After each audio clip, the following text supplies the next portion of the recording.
میرا بھائی، اللہ کے نبی نے جب معراج کا سفر کیا تو اللہ نے نبی کریم صلی اللہ علیہ وسلم کو جنت، دوزخ سب کچھ دکھائے تھے۔ تو ایک حدیث میں اللہ کے نبی روایت فرماتے ہیں کہ مجھے دوزخ دکھلائی گئی تو اس میں زیادہ تر عورتیں تھیں جو کافر تھی۔ صحابہ نے پوچھا، یا اللہ کے رسول، کیا وہ عورت اللہ کے ساتھ کفر کرتے تھے؟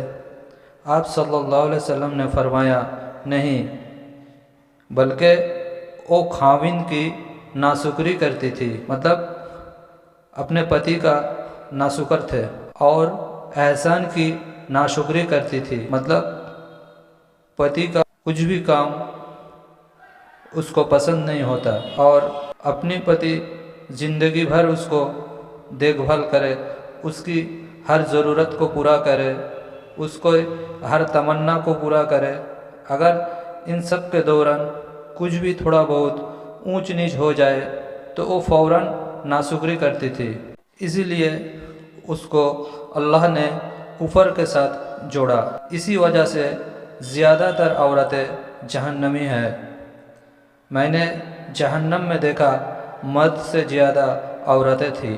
رسول اللہ صلی اللہ علیہ وسلم جب مدینہ تشریف لائے تو پہلے آپ نے ننہال میں اتارے، مطلب ان کے نانی کے گھر گئے جو انصار تھے، انصار مدینہ والوں کو کہا جاتا ہے، اور وہاں آپ نے 16 یا 17 ماہ بتائے، اور وہاں اللہ کے نبی نے بیت المقدس کی طرف منہ کر کے نماز پڑھتے تھے، اور آپ صلی اللہ علیہ وسلم کی خواہش تھی کہ آپ کا قبلہ بیت اللہ کی طرف ہو۔ جب بیت اللہ کی طرف نماز پڑھنے کا حکم ہو گیا تو سب سے پہلی نماز جو آپ نے بیت اللہ کی طرف پڑھی وہ عصر کی نماز تھی۔ وہاں آپ صلی اللہ علیہ وسلم کے ساتھ لوگوں نے بھی نماز پڑھی۔ رسول اللہ صلی اللہ علیہ وسلم بیت المقدس کی طرف منہ کر کے نماز پڑھا کرتے تھے۔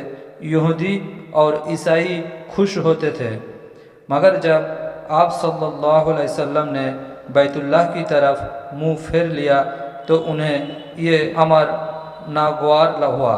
رسول اللہ صلی اللہ علیہ وسلم نے فرمایا کہ جو شخص جمعے کے دن غسل جنابت کر کے نماز پڑھنے جائے، مطلب غسل کر کے، گویا اس نے ایک اونٹ کی قربانی دی، مطلب ایک اونٹ قربانی دینے کا جو ثواب ہے وہ ثواب ملے گا۔ اگر اول وقت مسجد میں پہنچا، مطلب خطبہ شروع ہونے سے پہلے، اور اگر بعد میں گیا تو گوا یہ ایک گائے کی قربانی دی، اور جو تیسرے نمبر پر گیا تو اس نے ایک سینگ والے مینڈے کا ہی قربانی دی، اور جو چوتھے نمبر پر گیا تو اس نے ایک مرغی کی قربانی دی، اور پانچویں نمبر پر جو گیا اس نے ایک انڈا اللہ کی راہ میں صدقہ کرنے کا جو ثواب ہے وہ ثواب حاصل کرے گا۔ لیکن جب امام خطبے کے لیے منبر پر